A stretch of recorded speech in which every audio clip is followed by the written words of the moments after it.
Welcome to episode 31 of the Operators Pod. As always, we got to thank our sponsors, Fulfill, SendLane, and Northbeam. We got a bunch of stuff today. We're going to talk operations, customer service for Black Friday. We're going to talk how we prep, how we think about it, what is success.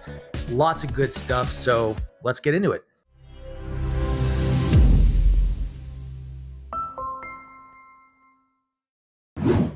Man, I don't know if you guys feel this, but man, I feel it this week always. It's like I've drank a little bit too much coffee, like the jitters right before Black Friday, you know? Yeah, dude. It's like, let's freaking go. Yeah. It's almost game time. I'm ready. Yeah. It well, is. Game time for us started on Tuesday. Ooh, we started yesterday. Yeah, it's going well. Yeah, Matt, right? we went on the 10th. We went on the 10th, I think. Everybody's going early now. Actually, day one was up 3x year over year in volume from what we did last year on Lomi. Bro, the recurring revenue, the subscription stuff, that's I loved seeing that. It's insane. Like just from a enterprise value, like company value, that's the number. That's the only number I actually care about is that one. Like the top line number from a device revenue, who cares? It's like how many net new subscribers are we getting as part of this season? Yeah, man. I'm like, I don't know, Jason, I'm expecting that like everything else with you, it is not even up and to the right. It's sort of just a vertical line. That Listen, starts at the bottom. No one in any of the chats has asked. It's because nobody wants to be depressed. Because we know. I told you this. So he freaking pulls his phone out and shows me. Jason, how's Black Friday starting? I'm not gonna just do Shopify screenshots in there. I'm not. Just like last year, I waited until you guys asked. So. All right, you just shoot me a text when you want me to ask, and I will set you up to just come and spike the crap out of that. Sean already made the comment. He's like, Jason, we don't even want to know. Just tell us when you started so that we know when our sales are going to go down because you're going to just start gobbling up share of wallet for the rest of us. So look, we want to talk. On our first day, we were up 150% over the first day last year. Yeah, look, we want to talk Black Friday, like where we're all focusing right now. Let me start this off, man. So like we were up 3x our first day year over year in total units. It kind of blew me away. I wasn't expecting that. When you're looking at like your first day right now, and Mike, I'd love to hear your thoughts too, because I know you guys have started some of your stuff. Do you see this? Is that enough for you to have a good leading indicator to start breathing a little easier for this Q4? Because we've been talking a lot about like, is the consumer going to show up this Q4? And Q4 doesn't start until now, like Black Friday. So Jason, are you feeling good about that first day? And is that a good indicator for how like you're expecting performance to go? Yeah, I have been sort of cautious about my expectations for this year because we did so well last year. And even though we've been doing really well this year, I mean, way better than I thought, I was just sort of just like, how does this keep going? And it's my nature to not be overly optimistic about numbers due to my banker background and seeing companies just constantly whiff on their numbers. So our first day was way better than I had expected. And the second day was also really, really good. And today is day 3, pretty solid as well. My not concern, but the question I'm asking myself is, what is going to happen on Black Friday and on Cyber Monday? Because I'm always wondering, like, are we just pulling that forward? I was just talking to some folks about some things, and they were saying that some retail analysts from Raymond James or somewhere else wrote a piece that the holiday shopping is starting earlier and earlier every year. It started very early this year. It started in October. So it's like, are people just shopping sooner? Is it going to continue? I mean, who the heck knows? I just do not know. Mike, what do you think, man? I'll give you guys my opinion afterwards, but Mike, what do you think? Well, so Walmart reported earnings before the bell today or after the bell yesterday. Their stock's down 8% today, based primarily on them striking a pretty cautious tone about consumer spending. Obviously, there's not a smarter person in the room when it comes to what's the consumer going to do than Walmart. I mean, they have more inputs and more insight than we do. So if they're cautious, that certainly makes me cautious. In fact, they even said that they think deflation may be coming in some kind of key areas. We'll see. To me, I think the question that Jason, obviously, I guess I'll back up.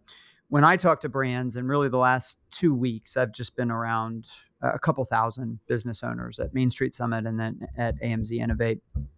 And it's a pretty bifurcated market. You've got people at the top that are doing quite well. And obviously we're in the fortunate group where things are going really well. And then you have a lot of people where this has been a real struggle to kind of tread water year. And so it's hard to talk really broadly. As much as we've talked about the consumer, the very best brands still seem to have a heck of a lot of momentum, like all three of us are talking about. We went early with our Black Friday sale. We originally were going to wait till Black Friday. And, there's just a point where it seems like, hey, the crowd is doing this and there's compelling evidence for this. So we went out on November 10th. I can tell you month to date, here's my number that I look at. What is our contribution margin post-marketing? How is that comp into last year? And right now we're up 20x on contribution margin post-marketing. So some of that is just, we've grown the D2C channel tremendously. I guess that's my D2C number. Our number, more holistic number, is not quite that, but it's a really big number. But in general, I'm very curious how much we're seeing pull forward. And that'll be, are we going to run out of gas? Basically what you're asking, Jason, like, are we still going to have a somewhat similar Black Friday, Cyber Monday to what we had last year, where we came out on Black Friday with our discounting? Or are we gradually eating all that up in the days and weeks ahead of Black Friday? And we're not going to see the same pop. Time will tell. But I do think it's interesting as everybody is pulling up their discounting. But at the same time, it's like, I don't know, maybe I'm an outlier. I'm not thinking about buying Christmas gifts yet, Dude, okay, look, I mean, we've all been doing this a long time. I've been doing this a long time. Yep. Here's what I know. None of us are big enough, none of us, to change consumer behavior. And if you just go to your 50 of your friends and ask them if they've started shopping yet, and the answer is going to be no. Mm-hmm. And every year for the last 16 years, Black Friday is massive. And every year I'm like, are we just pulling demand forward? And the answer is none of us are big enough to move consumer behavior. So yeah, you're getting people to shop right now. It's like I sent out an email 2 days before our actual Black Friday sale started telling people not to shop. And I still sold shit. They literally told them to please don't shop today. Our deal starts in 2 days. And there's still people buying. So I just think you got to look at it from the kinds of shoppers that are in market in October and then before Black Friday are very different from the people like my wife who will literally make lists of she wants to buy on Black Friday. Yeah. And she doesn't trust brands. So all of her friends and all of my friends are like, I'm not shopping until Black Friday. I don't care if they started their sale early. It might get better on Black Friday. So why would I try it now? The numbers bear out what you're saying, Matt. Last year, the last couple of years, there's been this trend of move earlier.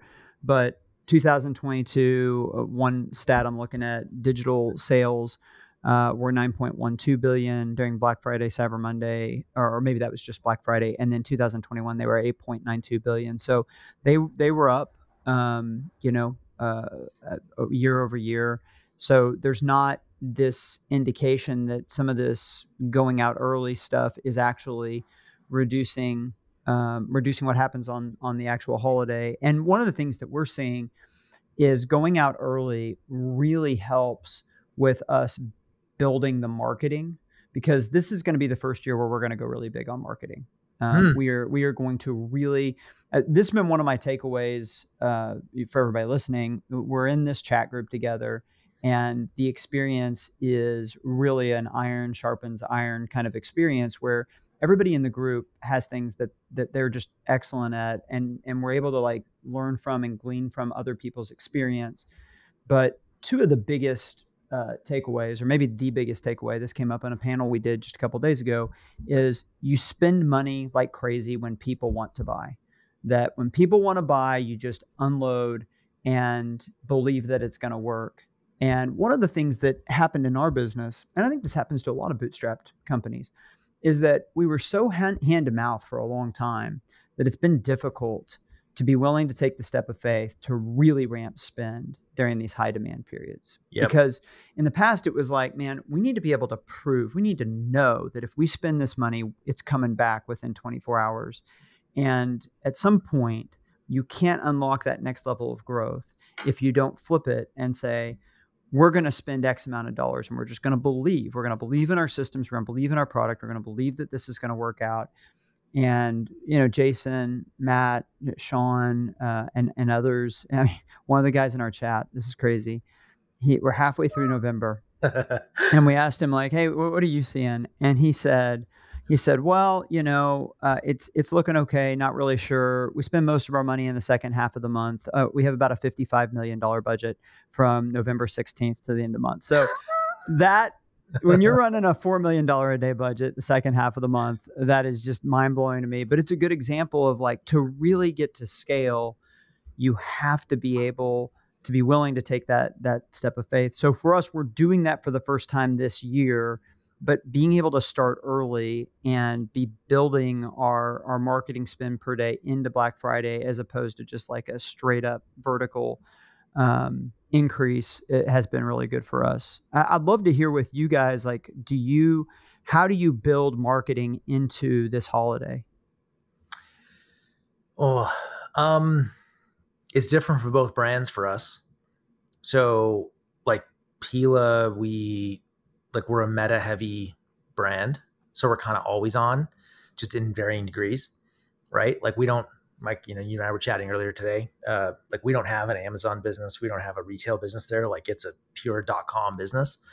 So that company, like that brand, sort of always on, and it's just a flex up, flex down based on peak season, like on peak or off peak. So I very much believe in this way of advertising, like on peak, off peak. Mm-hmm. And when we're off peak demand, I like to pull back.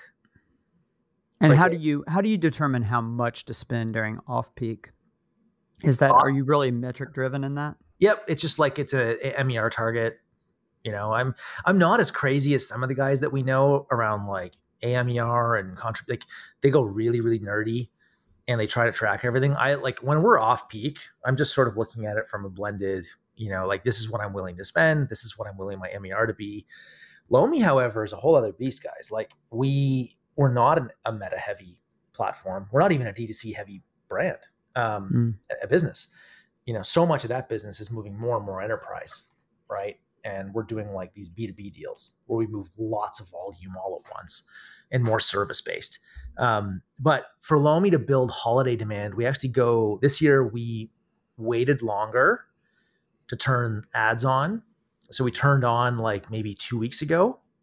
TV, YouTube is really where we like build awareness. It's very difficult for Facebook to give us reach and awareness with a new category. Like they don't know who's in market or who's not for Lomi. Like we have to go create that.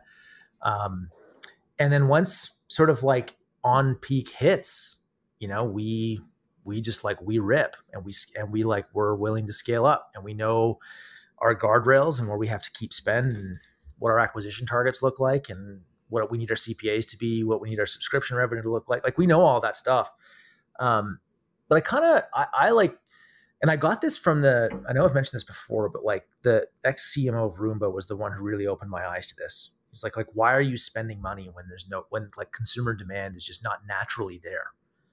He's like, just leave, you know, like come back when they're back, you know, like when they come in they're holding their wallet in their hand, spend your money. When their wallet's in the back pocket and they're on vacation, he's like, you're just burning a lot to get less. Yeah, Sean says that too, right? And I think he's right. I think you're right. Totally. About that. With us, we're always on. It's just a question of how on. But because there isn't a massive seasonality in turn, other than that fact that Q4 is always bigger because we're in retail. But people are buying all along. So we will kind of have a month by month MER or CAC target, and we'll just run our ads based on that. And we're always spending. It's just a question of how much. Jason, did you make any big bets going into this Black Friday, other than like the armada of ships of inventory? Any like big ad placements, TV buys, podcasts, like anything unusual for you guys ahead of this one? Like, Mike, it's really interesting to hear you talk about ramping up ads. That's new. Jason, like, what about you, man? Are you doing anything new? I think it's just been a build all year long. We're everywhere. We've got substantial budgets in, of course, Meta, our biggest, Google, TikTok, TV. I was sitting in front of the TV last night, and our spot came up on a streaming, which is always fun to see when our spot comes up. Podcasts. We've been doing a lot of podcasts. And a lot of cooking shows. We've been doing so we're just day traders when it comes to this stuff. Like, we just look for deals. We're just looking for deals. So how do you define on that? Rogan? I think we're doing just like one read on Rogan. We got a good deal. We're doing so across the board, wherever we get good pricing. Like, we've got a podcast person who is a consultant who works with the growth team here at HexCloud, and I think we're pretty happy with the way it's going. We're doing like Action Bronson. We're doing a lot of that with Action Bronson. Yeah. Like, we're doing a bunch of fun podcast stuff, and we're just scaling everywhere we can. Like, I think our MER on our first day was 10. Like, on Tuesday, our MER was 10. And Mike saw some of the numbers. I'm not going to say them publicly because I'll get in trouble, but our MER on Tuesday was 10, but our MER in October was not. But we know, like, we accept lower efficiency in October. We accept lower efficiency in early November, knowing that betting that it will pay off now. Yep. And that has been so inspiring for me to watch. Yeah. Just the faith that the awareness we build throughout the year will pay off, and it's definitely showing up in your numbers, Jason. That, like, it's actually wild. So I think it's very category dependent, but it's crazy to me at how big our swings are, like where our order volume is on Lomi before gifting season hits, mm-hmm. and where it goes to during gifting season. Like, we literally see a 20 to 25x swing in daily volumes when we're on peak or off peak. That's nice. How massive that is like, hyper seasonal. It's because, like, and it was funny, like Keurig did it, Roomba did it. Like, it's these new categories, when they come along, they wind up being very gift heavy at the beginning of their life. Like, people are like, oh, I'll put it on my Christmas list, or I'll get my parents to buy it for me. Like, they're expensive. You got to convince people, you got to educate them. And then over time they become less and less seasonal. So, like, this is a movie that people have seen before. It's really nerve wracking for us. There's licensing is the same way, Matt. I ran some numbers. I can't remember this is an approximation, but it was something like there's a 20-day period where you do 55 to 60% of the total sales in a 22-day period when it comes to licensed products. NFL, Whoa. NCAA, for that exact reason, that most people buy this stuff. It's like, what do I get, Dad? Like, guys are just hard to shop for. So licensed stuff is one of those kind of fallbacks. Hey, one thing I wanted to mention here, because I just think it's interesting, and, I don't know if it's interesting good or interesting like we're just not very smart, but we started doing a billboard campaign here in Oklahoma. Huh. And so everything I'm about to say is qualitative. It's too early to like tell you, definitively anything. But we've had this thought process of, okay, if we're going to be, the leader in our category, what we would have to do first is show that we can be the leader in our state, right? Like, you're never going to be the leader nationally if you can't lead in your own state. And fortunately, like I was actually just looking at some data, like that's basically happening. But we have a partnership with the Thunder, and we started doing a billboard campaign where we mention our partnership and we show one of our products. And I will say this, qualitatively, I have seen it a bunch. And I get texts a lot from people that are just driving around that see it and are like, oh, this is so cool. And so it's been interesting to me because just like I said, qualitatively, it's been an impression that I remember. And it's obviously an impression that other people are seeing and it's catching their eye. And I don't know if it's, I don't know how much of that's because it's Oklahoma, how much of that is because you don't expect to see that type of a billboard there, but more affordable than I would have guessed. And with these digital billboards, you really can run it almost like digital advertising. You can switch out the creative on a weekly basis. And so we're at kind of the early stages of this. I think there's a world where we take the strategy that we've used in OKC and we take it to a bunch of different markets where we partner with a local NBA team or NFL team. And we really kind of push through that. We'll see. But it's another interesting thing we're trying. It's kind of outside Mike, the box. I'm a huge fan of that. Like I'm a big fan of like this household penetration and saying like how do you get a single geography, reasonable sized geography to tip above like 3% or 4% penetration. And then much like what you leverage Amazon for, Mike, like how you use that to build brand awareness and new to brand customers, can you go after a geography and say like, in this geography now, you will not go to a grocery store parking lot, a Whole Foods without seeing Simple Modern Drinkware. Mm-hmm. And does that and the theory here, and I've seen it, it's actually, we know a guy who does this, like Tony from Vessi, he does this. Like you can't go into Vancouver in British Columbia and not see Vessi shoes on people. Like you walk the street and you can just point to them. And he very deliberately did that. He's like, I'm just going to own British Columbia. And then as he built up his penetration in the province, he could lower his advertising costs in this area. Yeah. And Keurig did this. Like Keurig, when they, like you go rewind the clock 20 some years, like they kicked the shit out of Massachusetts and then Chicago. And like they went DMA by DMA. And they were like, we're just going to own each of these little pockets. And then as they scale up and they get to like 3, 4, 5%, we scale our budgets back and then we move on to the next one. That's interesting. I mean, it is fascinating to me how much historically consumer brands have been associated with a place. Like if I say Nike, you're like Oregon, and it's like if I say Yeti, you're like Austin. Like like this is typically how consumer brands have grown in the past, is that they establish like a cult following regionally or like very locally, and then they go regional and then they go national. The rise of Meta and e-commerce has made it where you can kind of go national from day one. Right. But I don't think I think that idea of focusing locally and having like a fortified base that you're building outward from is actually a pretty interesting and good idea. Dude, guys, let me chime in. You guys do that? Let me chime in for a second. So I think there's two different topics here. There's the billboard piece, and then there's the going local, going deep on local piece.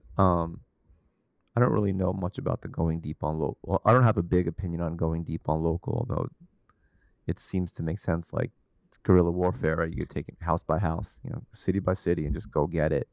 I don't think there's anything wrong with that. I like the billboard idea too. I like out of home in general. I mean, listen, billboards have been around for a really long time. It's been a great business for a really long time, long before Meta started running ads. I know a number of people that like became billionaires because they owned billboard companies. So that means they work. Everyone's been still kind of, I think we're not drunk. We're now hungover on Meta in the fact that Meta kind of works and for a lot of brands. But still, there's like, not everyone is there. Not everyone's on Facebook. Not everyone's on Instagram. And you got to go find people.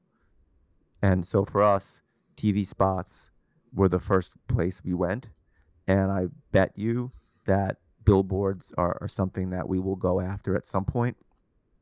It just goes back to one of the things that I mentioned on a couple pods ago. It's like, why do I have to do it now? I don't have to do it now. I just don't. Sure. But I will. I will do it because at some point I'll be looking to pull more growth levers. Our team will be looking to pull more growth levers, and we will go for the billboard because I think it's super powerful. I mean, you drive around the Bay Area, you drive around LA. In LA, you get like Fashion Nova, right? And up in Silicon Valley, or even in LA, you get like Monday. Like, you guys use Monday, Monday boards. Yep.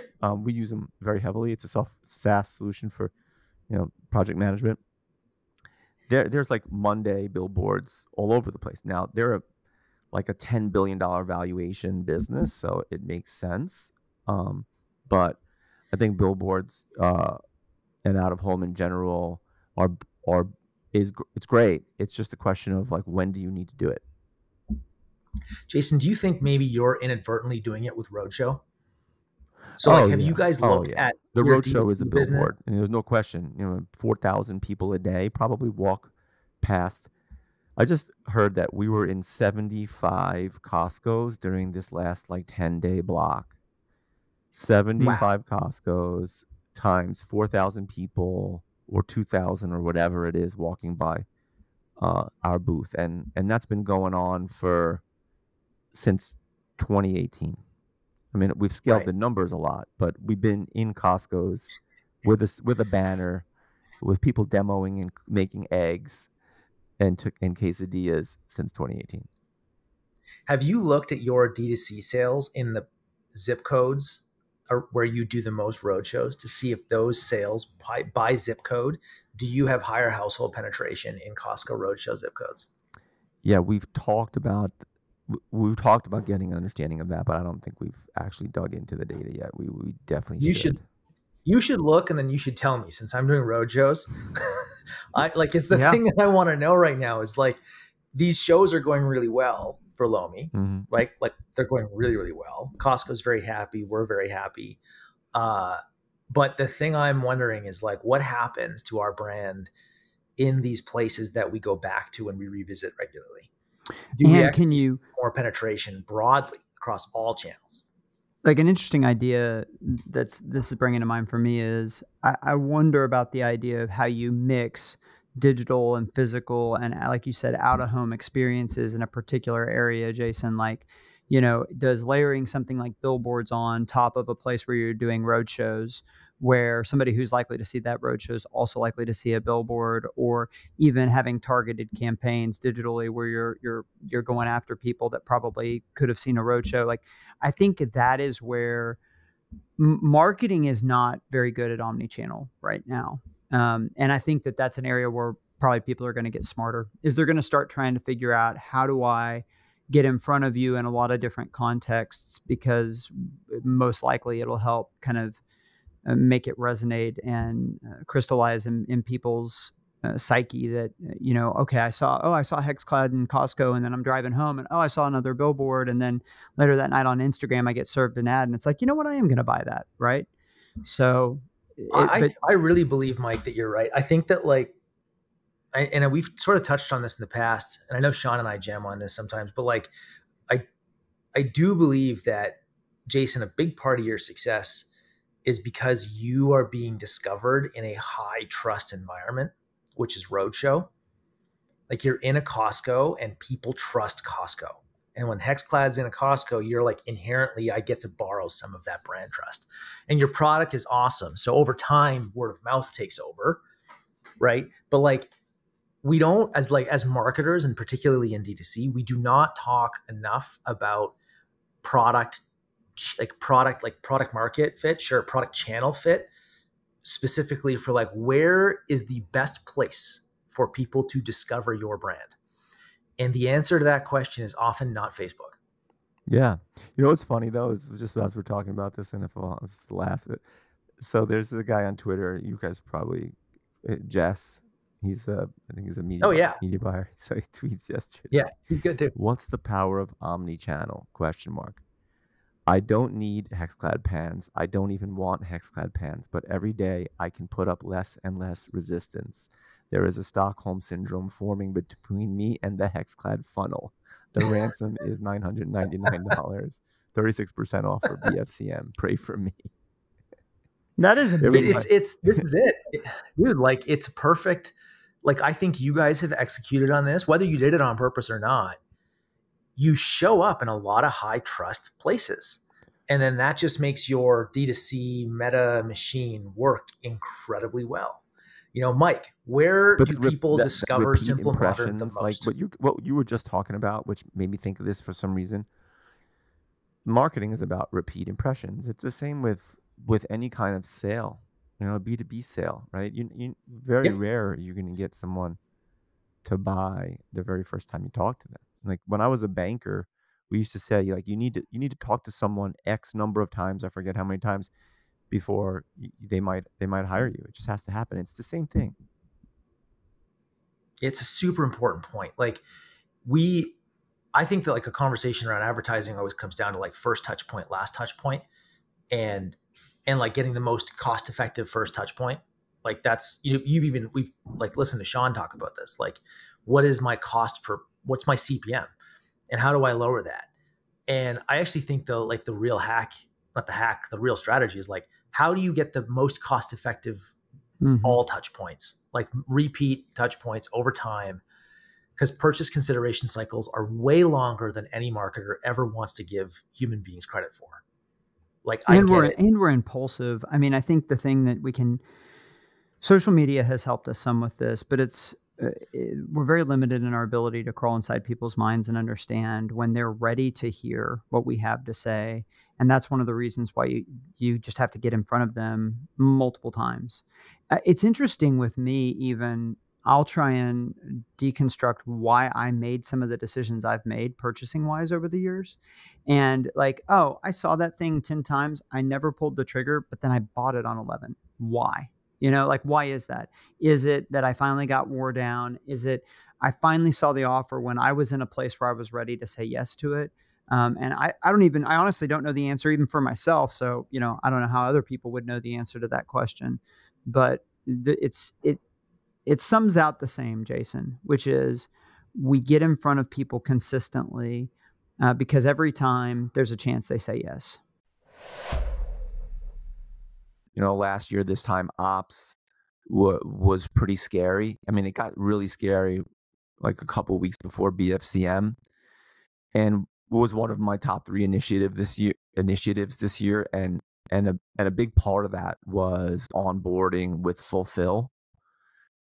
We went from a bunch of Google Sheets with just our warehouse, and then back in October of last year, we set up a 3PL in Tennessee. We now have another location. So we've got 3 locations. You know, our business is up 100% this year. We have been front loading orders since June. It's like the stress on the system. I should be losing my mind over this right now. And it's like, it's going too well. And I know for a fact that a big part of this is Fulfill, because we've been able to really connect everything up and know where everything is. And I'm like shocked with the lack of panic at Hexclad right now. Thanks to Fulfill and a couple of key hires. It's incredible. Like, but I'm very confident in our ability to handle things. And there's no way we would be able to get there this year if we had not implemented Fulfill. Those guys went above and beyond. Look, I mean, I think this time of year is interesting too, right? We wind up with a lot of people who the purchase consideration window shortens. So you do get, like, we see it in our post-purchase survey data where somebody will discover Lomi and buy within a week or 2 weeks at this time of year, where it's, you know, literally 10 times that at any other moment during the year. Like, that's the difference between on peak and off peak, is that consideration window shrinks. And that's the argument for like save all your spending or a chunk of it until on peak happens, because wallets are open and those consideration windows shrink quite a bit. And like I never saw it with Peel Case because it's a $50, $60 product. It kind of sells all year long. We have one on peak thing in September called the iPhone launch. It's this little thing that this little company Apple does. And then that's kind of it.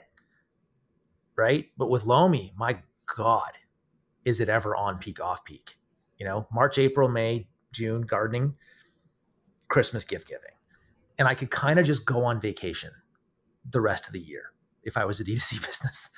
Like it just wouldn't matter. I like literally like guys, I could just shut the lights off and show up at those times. I may as well sell fireworks. So I'm curious with, I want to switch a little bit if you guys are cool with it, but like Black Friday holiday, do you guys scale up your customer service operation at this time of year? Or do you just like white knuckle it? We've been scaling customer service a lot this year in general, because we just felt that that was an area that we really needed to become best in class. And I will say that this time compared to last year, we've definitely scaled our number of reps way faster than our revenue has scaled. Like I think we're probably at triple the number of reps that we were last year. We're using a couple of different BPOs. They probably all should sponsor the pod. So, but they're, yeah, so I think we have over 40 CS reps, and 2 of them are here in LA, and they manage all of them all over the world. Mm-hmm. And Mike, what about you? Yeah, we're not scaling up. I mean, I think we probably operated with a little bit more than we needed. But I mean, we probably might have 5 reps, maybe 6 reps, and then we're implementing some AI solutions. So we just don't typically have that much stuff that goes wrong with the product, which is, you know, it's the great thing about what we sell is that the defect rate is so low. It's really typically it's us managing that one of the shipping carriers has messed something up, or Amazon didn't ship a product, or, you know, our 3PL accidentally sent the wrong thing.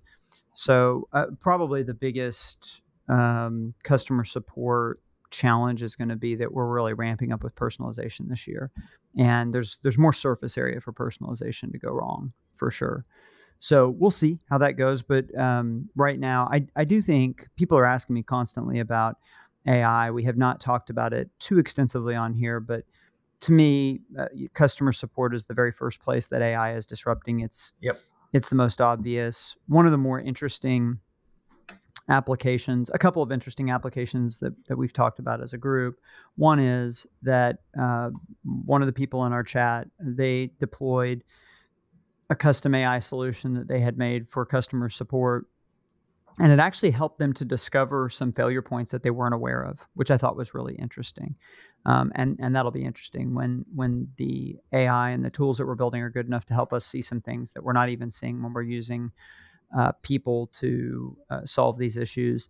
And then the other thing that I think is interesting that's out there on AI that's a little bit disparate is it does not feel like a very long time for me until you create something like a chat GPT wiki for your company, where it's like any question that you want to ask, like, when is our next shipment of Lomis getting in? How many Lomis are we likely to have in the supply chain? Or are we likely to have at our 3PL on April 12th?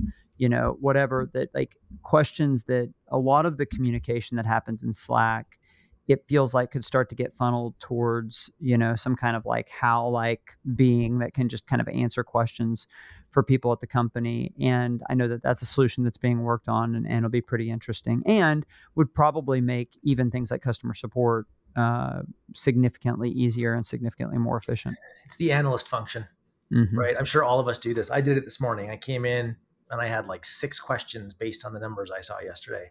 And I flipped them over to our analyst, and I'm like, I need you to answer these because I don't know how to find them.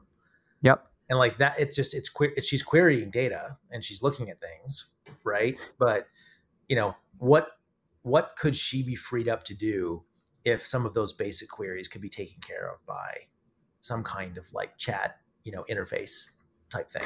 It's a great question of how much time in our organizations, if you made a pie chart of the way that people spend time, how much of that time is just finding information, just trying to track down in an interface. I think we'd all be pretty terrified. Yeah, it's probably a pretty large number. I bet you it's a close to Jason's disgust with meeting time. Is my, like, if I had to guess. The worst is a meeting where people are sitting in the meeting trying to find a piece of information and nobody can find it. Have you ever been in that situation? No, that would Jason would literally, like, he would die. Would just turn around and walk out. Yeah. I'll come back tomorrow. So you kind of mentioned this, Matt, that the way you're defining success with Black Friday and Cyber Monday, you're looking at your subscription revenue. Jason, how are you defining success for this period? We set growth targets at the beginning of the year. We updated them mid-year, and it's like, how do we budget? Someone was asking this recently. How do we budget? Like, it's really simple, guys. Like, we pick a target that we think we want to hit, like that we think is possible to hit, and then we organize everything we do toward hitting those numbers. And at the beginning of the year, it was 70%.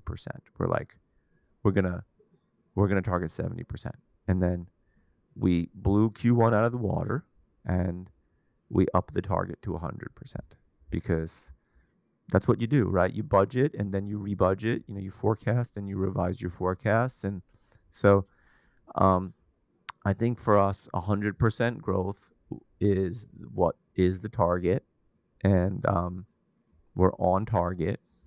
And at the end of the day, if we beat it by 5%, miss it by 5%, it's not really going to change our lives all that much. What we're also trying to do it, those top line targets, hit them very profitably.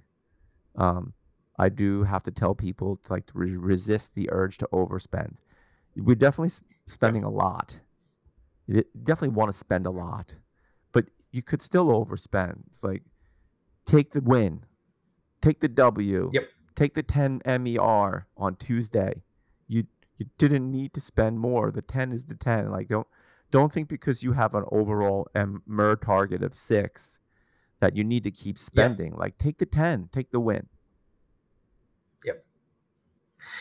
That's a difficult thing to do, though, because like what you're talking about it, and I know we've talked about this before, Jason, but you're talking about judgment, and the perspective you and Danny have on the business is very difficult to teach from a judgment perspective alone, right? Like, just coming in from that angle. I know, Mike, this is a big one for you, but like it's the whole like nobody thinks like an owner thing. Mm-hmm.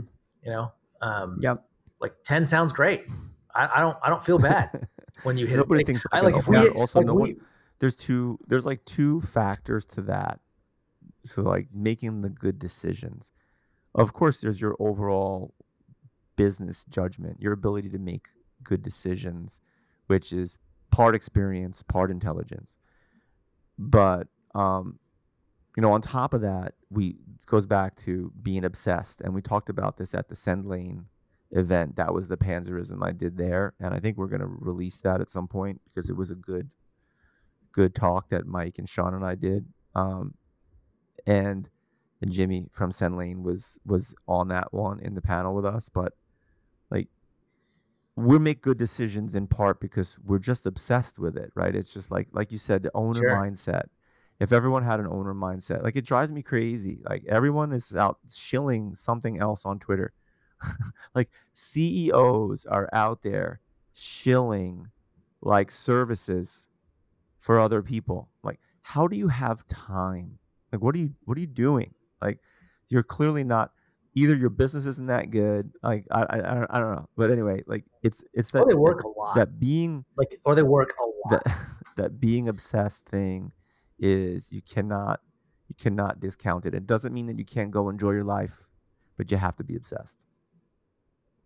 So I have a thought on this subject, because I think it's a great question of how do you teach your people to think critically about business problems? Like how do you entrust someone with advertising so that you trust their judgment about when to stop at a 10 and when to push the gas and be at a 6, right? Some of that is obviously giving them goals and hierarchies that they can use. But I think the other part, and this is, I'm actually prepared already. I'm bracing myself for Jason to tell me I'm stupid. So this will be great. That I think the way that I do it is I'm like, I am going to build people that can think independently, can think through trade-offs, and that I trust to make decisions. I definitely give some guidance, but I actually don't mind it at all when people on my team make decisions that are different than the decision I would have made. What I care the most about is the quality of thought behind that decision. So if I go to the person running advertising and say, hey, yesterday it looks like we could have been at a 10, but you ran really hot on ads and we were at a 6. It's not so much about was that decision right or wrong. I expect them to be able to walk me through high quality of thought about why they thought 6 was a bigger win for the business and built more enterprise value and was better for what we were trying to accomplish than 10. And as long as they can do that, even if I would have gotten to a different place, I'm okay with that. And so there's trade-offs, obviously, of any way that you do this. In my organization, sometimes I'll have very smart people that'll get to very different places, but they do it with high quality of thought. And I think those debates are actually great debates where my CFOs may be saying one thing and my chief sales officer saying a different thing, but they both have high quality of thought behind why they want to do it the way that they want to do it. And I love that. Like, I'm here for it. It's the thing that makes me come alive. The SendLane team is obviously thought leaders in the messaging space. Jimmy regularly is posting on Twitter and giving insights of how you can be more effective at communicating with your customers on own messaging. And listen, we all know CPMs are only going up. If there's a core competency you have to develop, you have to get great at messaging, and SendLane is an excellent option. We loved being there for a live operators pod. Hope everybody enjoyed listening to it. And we're thankful to have SendLane as one of our sponsors. I've tried to invest in SendLane. Like, I've tried to speak about putting your money where your mouth is. Jimmy will not let me on the cap table. I don't know why, but it's a product I believe in so much in this market that I am trying to put my own money into it. So Jimmy, this is a call for help. Let me invest in your software, dude. It's really good. So Matt, I was going after Mike a little bit in the chat because what Mike said on the stage, and I didn't correct him on the stage. And it's not even a correction because I actually agree with him in some respects. I just wanted it's more like a qualification. He said that he is process oriented instead of results oriented in the way they manage the business. So I think that's what Mike is hinting at. What you said, Mike, about allowing people to make the decisions, and as long as they think properly, right, and they have a good rationale, they could be wrong. Of course, like you have to allow people to make mistakes. Hopefully, they're not like really, really meaningful mistakes. But one of the things that people often don't do is like realize that they have to let their subordinates actually make some decisions, and people make wrong decisions all the time. I make wrong decisions all the time. I may trust my judgment over a lot of other people at HexCloud and everywhere else just because I've been around longer and I've put in the work and the education and everything else that I've done. But I will tell you this, the bone I had to pick with process oriented versus results oriented is this. If you get too hung up on process, you get no results. And the process is good, but what you don't want to do is have everything have to run through a process such that it takes away flexibility. And this is something that let me clarify this. So we're having the same conversation. Netflix has a document about culture, which is fantastic. If you haven't read it, it's just really good. It's Netflix's culture doc. And basically the argument of the culture doc is that what you're trying to do within your organization is create high talent density. That basically your organization's success and the experience of the allure of really talented people to work in it comes back to what's your talent density. And that what tends to happen is as companies grow and they add more people, their talent density goes down. Like your founding team's exceptional. And then as you start to add people, talent density goes down, down, down, down, down. And as the business is growing and your talent density is going down, you create this spread. And that spread they call like your chaos factor or something. It's basically like the complexity. There's this complexity gap. There's this chaos gap that's created by the fact that, your talent density is going down and the complexity of the business is going up. And what they would argue most businesses do is most businesses are like, we've got to add a bunch of processes. We've got to tell people what to do so that things don't break all the time. And they make the argument. And I think, and this is what you're saying, Jason, which I totally agree with. They make the argument that that is an absolute repellent to talented people. That talented people, if you tell them, you bring them in, you don't give them autonomy, you don't give them agency, you just put them in a situation where there's a bunch of rules, regulations, handbooks, that they're going to be like, peace, I'm out. And that actually what you do is you don't try and put in a bunch of processes, but instead you relentlessly focus on keeping your talent density high. And that's how you deal with the complexity. And I totally agree with that. So when I say focus on process over results, what I'm saying is, for me as an individual, what can I control? Well, there's a lot I can't control. I can't control the economy. I can't control interest rates. I can't control what my competitors are doing. I can't control, what China's doing. I can't control any of that. But what I can control is I can control the level of obsession and excellence that I put towards what I do. That's all I can control. And if I get results oriented, what can happen is I'm doing everything I should do, but something outside of my control, China does something, that, COVID happens or whatever, and I get crappy results, and I get the misunderstanding that I should have done something differently when really it was outside of my control. I was doing everything I could, but something outside of my control happened. I didn't get the result I wanted. So the point I was trying to make is, and I actually think it's the same point you're making about obsession, which is what I can control is managing myself and doing everything to the absolute utmost of what I am capable of. And that if I focus on that, I'm going to be able to live with the results. Whereas if I'm focused and obsessed with results as kind of a justification for my work, sometimes I'm going to bust it. I'm going to do everything I could, and I'm not going to get the outcome that I wanted. And that's where it's really destructive. I've shared this example on Twitter, so I'll share it here. We looked at our financials for 2022. And we looked at our financials for 2023. At the end of 2022, we had a shareholders meeting that felt a little bit like a wake. It was really depressing. And we still had we grew our top line. We grew our bottom line, but we missed the targets we had at the beginning of the year significantly. We felt like we had worked really hard. We felt like we'd moved the ball. But it's like, man, we had just missed our targets. And the reasons why we missed our targets were largely things that we didn't control. It was things like partners not doing what they said they were going to do because their supply chain. It was things like, the logistics costs going bananas and going through the roof, whatever. This year, the exact inverse happened. This year, all those headwinds we were running into turned into tailwinds. And I think we calculated our EBITDA this year is probably $12 to $15 million higher because of things we don't control. And so my message to the team was, you really have to look at 22 and 23 together as a package, because in 22, we thought we were worse than we were because of things outside of our control. And in 23, we could easily take the conclusion that we're better than we are because of things outside of our control. Instead, we've got to focus on, are we doing everything at the utmost of our ability? And if we are, it evens out. That was kind of the point I was trying to make. I don't know if I made it very well, but anyway. No, I think I hear what you're both saying. We talk internally here. I mean, my business partner is always saying, like, don't confuse activity with accomplishment. Right. And at the same time, we balance that with, like, the only thing you can control are your inputs.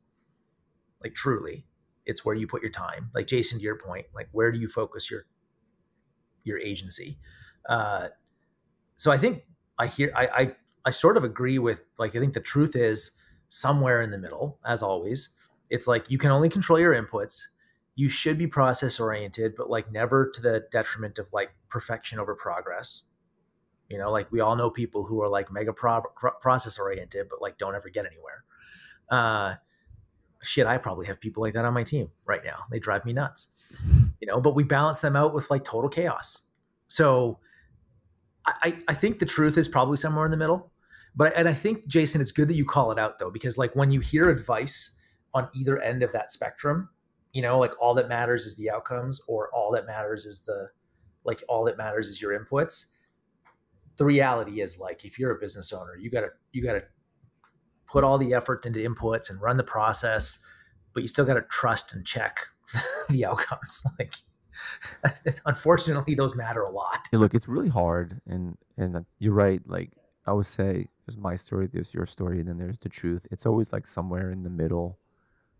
And as your organization scales, it gets harder, and you do need more process. You know, we're seeing that now. But what I'm trying to do is, like, sometimes I think of myself as like the process killer.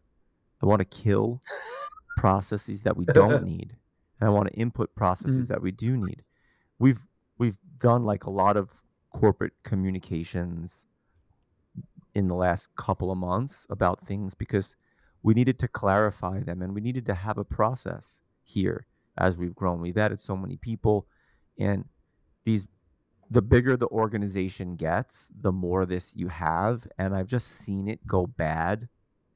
I've seen it, like, I was the head of corporate development for a company called FactSet. Their New York Stock Exchange ticker is FDS. And I don't know how many billion-dollar market cap it is now, but incredible business, very strong margins.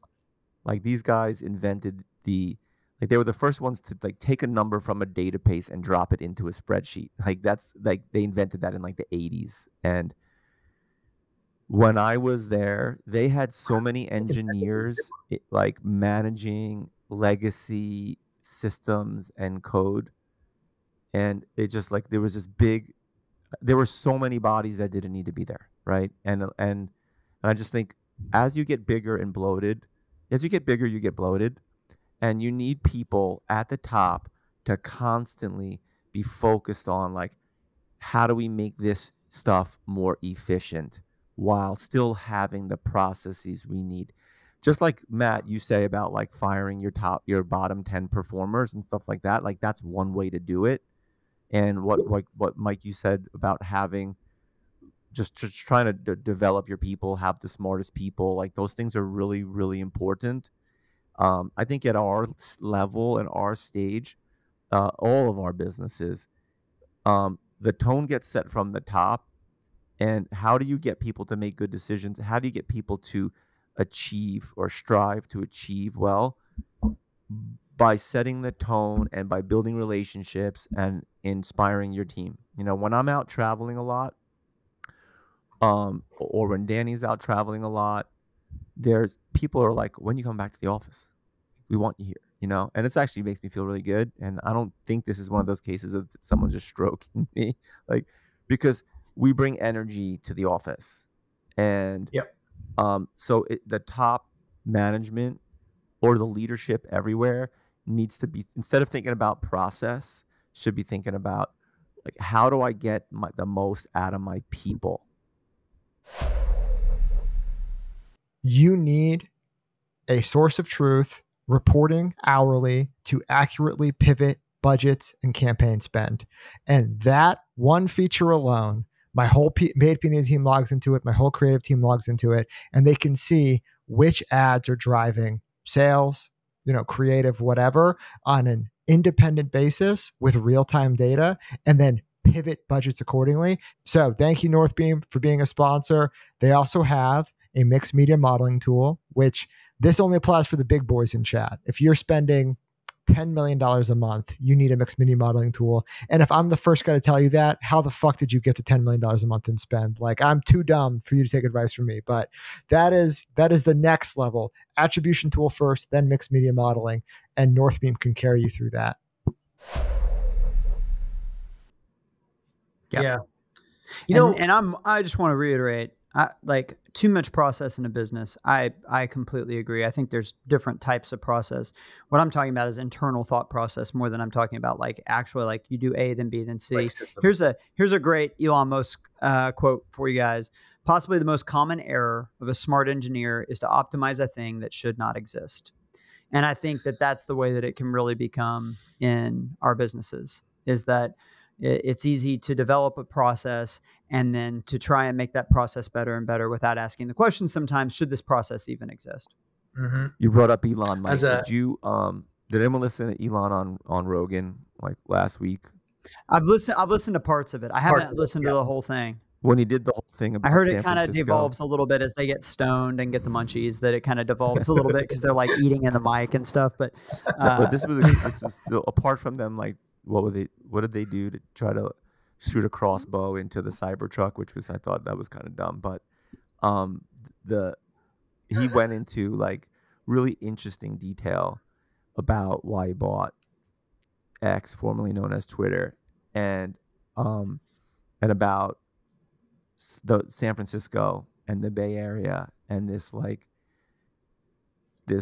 combination of tech people and like ultra far left progressive, and what that's done with censorship and everything. I just thought it was fascinating. I just think, it's a shame that Elon is so polarizing. Well, it's not that he's polarizing, is that the media makes him polarizing.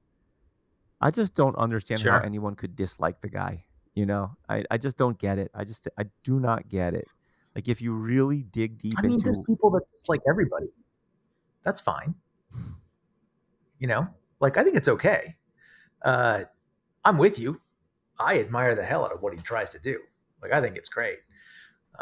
Sometimes he's a bit of a doofus, but like, who isn't? I think his larger point, wherever you are on the political spectrum, I think his larger point that clearly we had started to get a kind of a monoculture among the people that controlled the messaging platforms in this country. And that there was this idea of wrongthink that was kind of emerging, where it's like, we control the platforms and, you have to think these ways and you can't talk about these things. You just think about some of the things that happened during COVID. You could not communicate some theories about where COVID started and how it started. Yeah. That was racist. That was xenophobic. And it's like, no, that we're just having a debate about what happened and trying to understand it. And it's like, no, you can't talk about that. And clearly, I think people look back on that period and can say there were some great examples of censorship that were unhelpful to the dialogue. And a lot of groups lost a lot of credibility in the eyes of the public because of the way that they handled the situation. So if we've got a world where there's more openness for robust dialogue, then I'm in on it. And I think that Twitter being owned by somebody other than the previous ownership has clearly made it that way. You even if you don't like Elon, if you're very liberal, you can't disagree that there's more diversity of opinion that's being expressed across the major platforms than was. And generally, I think that's a positive thing. Yep. Have to agree. We want to do a panzerism? Let's do it. Let's do the panzerism, and then maybe we'll wrap today on the panzerism, because we'll leave with some. God, Jason, please make this wisdom. You always do. Panzer. Should I? How many bottles? How many bottles did we send you? We need to show this image. We sent Jason. Yeah, you know what? I meant to have it right next to me, and I don't. It's out there. Wait, where is it? Hold on. Oh, it's right here. It's right here. Hang on. Is this a simple modern? Oh bottle? yeah. Oh yeah. I got mine right here, Mike. Let's go, baby. Look at this, right? We need to do some giveaways around this where, like, there it is, the Panzerism bottle. Oh, so I'm going to have my team make a chunk of those, and we need to get those out to the people. There were people in your mentions saying, where can I buy it? That's where we're at with the Panzerism. That's amazing. All right, Jason, take us away, dude. What's the Panzer? You know what? I was. This is one that I just thought of you sharing now, because we're talking about process and management and stuff like that, right? So this is kind of like a management tip that I learned like in the late 90s when I was a lawyer. and we've talked about this a little before, but it's expect everything to take 3 times longer than you believe it will. And that needs to you need to say, okay, how long is this going to take? And then just triple it. And just do it. Just triple it. Because that's what's going to happen. And it's almost always going to happen. And it's funny because we have a little bit of merch that we sell at HexClad. We have amazing aprons, which we're going to start doing a lot more with. And we're moving in the lifestyle focus, right? And there are a fair number of consumer brands that merch is it's a real revenue channel for them. It could be 10%, it could be much, much more even, right? And the people who are designing our merch are really, really good designers and really good people, but aren't necessarily good at running a business. And one of them called me and was like, hey, just want to let you know that blah, blah, blah. We got the samples back and we're not going to have them in time for BFCM. Because I've been pushing everyone, back up the truck on BFCM, load up your site. This is what we talked about, Mike, on stage in New York. People are ready to buy. Load it up. Don't wait. Don't wait another 2. Oh, yeah. Let's give this a moment and have it launch in 2 weeks. What do you mean, 2 weeks after BFCM? No. If it's in the warehouse, get the assets, put it on the site, and start to sell it right now. So they called me to basically let me know that they weren't going to be ready. And at the end of the day, not having the really amazing merch that we designed on our site for BFCM, it doesn't really move the needle. It's in the noise. But it was a teaching moment to say, look, I told you guys I needed it done. And I asked you multiple times about the timing. But I didn't, but my bad for not telling them that they need to understand that everything is going to take 3 times as long. So now they have no excuses. No one can come to me and say, sorry, I missed the deadline. Because I'm telling you, it's going to fucking take 3 times as long. So just put that into the decision. It's it just makes it so much easier. Yep. Don't try to test it. Just okay, I think this is going to take a month. Actually, it's going to take 3 months. Period. Done. I love it. I hate it, but I love it. I hate because I'm just impatient in the short term. Well, you know what? I think this actually ties into a concept that I've been thinking about recently. I got distracted because somebody just added me on Twitter and they literally were showing me some products they bought at Target because they saw a billboard. It's and we were just literally talking about it. It's yes, okay, that is the physical world, the outside of your home, in action. But what I think is difficult about being a leader, especially a young leader, is you try to do too much, right? We can agree on this. That typically one of the things that makes leaders less effective is that they focus on too many things, so they don't focus with enough intensity on the things that matter. And one of the reasons why we do that is because we chronically underestimate how long things will take. And so we overestimate how many things we can simultaneously focus on with excellence, which is basically just an inverted way of saying the same thing that Jason's saying, that if you underestimate how much resources, capacity, attention, focus something's going to take, then you're going to fundamentally misjudge how many things you should be focused on at once, and you're going to be a less effective leader. There you go. I have nothing wise to add to either of you. There it is. Let's wrap it. They were both awesome. So, do you guys want to call it for today? It's a great episode. This has been a fun one. I liked it. There's no big Black Friday predictions. So if you're listening and you were expecting some big Black Friday, too bad. We're busy operating, and it'll be whatever it's going to be. I believe that everybody's Black Friday was baked 90 days ago, 6 months ago, 12 months ago. So you're going to get what you get based on the work that you've already done. All right, boys. All right, guys. E031. We're out.